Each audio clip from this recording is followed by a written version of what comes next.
पौराणिक सत्य कथा। एक समय राजा दक्ष ने हवन यज्ञ का अनुष्ठान कराया। उस समय बहुत बड़ा हवन कुंड तैयार किया गया। उस यज्ञ में श्री ब्रह्मा, श्री विष्णु सहित अनेकों देवता व ब्राह्मण तथा ऋषिजन आए थे, परंतु श्री शिव जी नहीं बुलाए गए, क्योंकि राजा दक्ष की पुत्री पार्वती जी ने अपने पिता की इच्छा के विपरीत भगवान शिव से विवाह किया था, जिस कारण से राजा दक्ष ने पार्वती से कहा था कि कभी मेरे घर पर न आना। जिस कारण से पार्वती विवाह के पश्चात अपने पिता के घर नहीं आई थी, इसलिए राजा दक्ष ने अपनी पुत्री पार्वती तथा दामाद शिव को आमंत्रित नहीं किया था। किसी बात पर भगवान शिव अपनी धर्मपत्नी पार्वती जी से नाराज हो गए और उससे बातें करना तथा पत्नी व्यवहार करना बंद कर दिया। अब देखो भाई और बहनों, इस कथा से हमने एक शिक्षा और लेनी है। आज हम जितने भी सतगुरु रामपाल जी परमेश्वर जी के भगत हैं, उनकी शिष्या और शिष्य हैं, और सतगुरु रामपाल जी परमेश्वर जी के ज्ञान को समझ कर ही हमने उनकी शरण ग्रहण की है। और गुरुदेव का जो ज्ञान है वो समाज के मनमाने ज्ञान के विपरीत है। तो भाई और बहनों, एक तरफ तो हम सतगुरु रामपाल जी भगवान के ज्ञान के ऊपर समाज से दुश्मनी लेकर, समाज की तमाम व्यर्थ की परंपराओं को त्याग कर, उन रीति रिवाजों को त्याग कर सतगुरु रामपाल जी भगवान की शरण से हम जुड़े हैं। और दूसरी तरफ अब यदि हम सतगुरु रामपाल जी परमेश्वर जी के भी सच्चे भगत बनकर भक्ति नहीं करेंगे, अगर सतगुरु रामपाल जी भगवान के मार्ग में भी हम मनमाना आचरण करेंगे, जैसा कि सतलोक आश्रम मैनेजमेंट हरियाणा 2014 बरवाला कांड के बाद से भगत समाज से करवा रहा है, तो ना हम घर के रहेंगे ना हम घाट के रहेंगे। पार्वती की तरह धोबी के कुत्ते जैसी हमारी हालत हो जाएगी।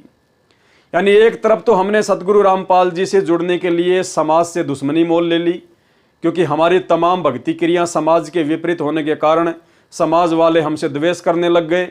और हमने भी कह दिया, भैया तुम चाहे लाख द्वेष करो, हमें तुम्हारी नहीं, हमने अपने गुरुदेव की आवश्यकता है। और गुरुजी से जुड़ने के बाद हम गुरुजी की भक्ति भी मर्यादा में रह के नहीं कर रहे, तो हमारी हालत पार्वती के जैसी हो जाएगी। जैसी हालत आज 90% संगत की हो रही है, वो संगत जो आश्रमों से जुड़ी हुई है, ना घर की ना घाट की। तो एक तरफ तो पार्वती ने अपने पिता राजा दक्ष की आज्ञा के विरुद्ध होकर शंकर जी से विवाह कर लिया, और दूसरी तरफ उसने शंकर जी की बातों को भी महत्व नहीं दिया। जैसा शंकर जी चाहते थे वैसा उसने नहीं किया, और जबरन श्री रामचंद्र जी की परीक्षा लेने पहुंच गई, जिस कारण से भगवान शंकर उससे नाराज हो गए और उन्होंने पति पत्नी व्यवहार बंद कर दिया, बोलना चालना बंद कर दिया। तो पार्वती अपने पिता के घर वापस चली गई, और वहां जाने के बाद में क्या होता है आप जी स्वयं देख लीजिए। क्योंकि राजा दक्ष की पुत्री पार्वती जी ने अपने पिता की इच्छा के विपरीत भगवान शिव से विवाह किया था, जिस कारण से राजा दक्ष ने पार्वती से कहा था कि कभी मेरे घर पर न आना, जिस कारण से पार्वती विवाह के पश्चात अपने पिता के घर नहीं आई थी। इसलिए राजा दक्ष ने अपनी पुत्री पार्वती तथा दामाद शिव को आमंत्रित नहीं किया था। किसी बात पर भगवान शिव अपनी धर्मपत्नी पार्वती जी से नाराज हो गए और उससे बातें करना तथा पत्नी व्यवहार करना बंद कर दिया। पार्वती जी को निश्चय हो गया कि अब शिव जी मेरे से कभी प्रसन्न नहीं होंगे। लड़की को ऐसे समय में अपने पिता का ही घर नजर आता है, इसलिए शेष जीवन बिताने के लिए अपने पिता दक्ष के घर आ गई। वहां पर हवन यज्ञ चल रहा था। कौन सा हवन यज्ञ? शास्त्र विधि को त्याग कर मनमाना हवन यज्ञ। 10 फुट चौड़ा 10 फुट गहरा गड्ढा खोदकर पक्का करके 40 किलोग्राम लकड़ियां डालकर घी के लोटे डाल डालकर स्वाहा स्वाहा, ये वाला मनमाना आचरण चल रहा था। वहां पर हवन यज्ञ चल रहा था। पिता ने अपनी पुत्री पार्वती का अपमान किया, कहा कि तुझे किसने बुलाया। अब देखो भाई और बहनों, यहां पर बहुत सारी शिक्षाएं हैं। अब सतगुरु रामपाल जी परमेश्वर जी की शरण में आने के बाद में आप और हम भाई बहनों ने राजा दक्ष की तरह किसी के साथ भी ऐसा बर्ताव नहीं करना है। भले लोग हमारी बेइज्जती करें, लोग हमें अपमानित करें, चलेगा, लेकिन हम भगत हैं। हमने सामने वाले को अपमानित नहीं करना है, हमने किसी की भी बेइज्जती नहीं करना है। हमने किसी को भी कुबोल नहीं बोलना है, कुवचन नहीं बोलने हैं। अब राजा दक्ष ने अपनी बेटी को अपमानित किया तो देखिए कितनी बड़ी हानि हुई फिर उसको।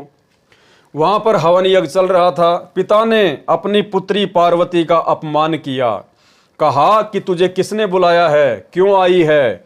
इस बात से दुखी होकर पार्वती जी ने हवन कुंड में छलांग लगा दी, आत्महत्या कर ली। लाभ के स्थान पर हानि हो गई। यदि ज्योति यज्ञ बाती बनाकर रुई पर घी डालकर यज्ञ किया होता, जैसा आप और हम भगत भाई बहन करते हैं, दीपक जलाते हैं छोटा सा, तो पुत्री नहीं मरती, क्योंकि कुछ समय उपरांत पिता तथा पुत्री का गुस्सा समाप्त हो जाता तथा बहुत बड़ा अनर्थ बच जाता। इसलिए शास्त्र विधि अनुसार साधना करना ही श्रेयकर है। ये हवन यज्ञ करना भी अनिवार्य है। जो गुरु बचन पे डट गे, कट गे फंद 84 के, कट गे फंद 84 के, कट गे फंद 84 के।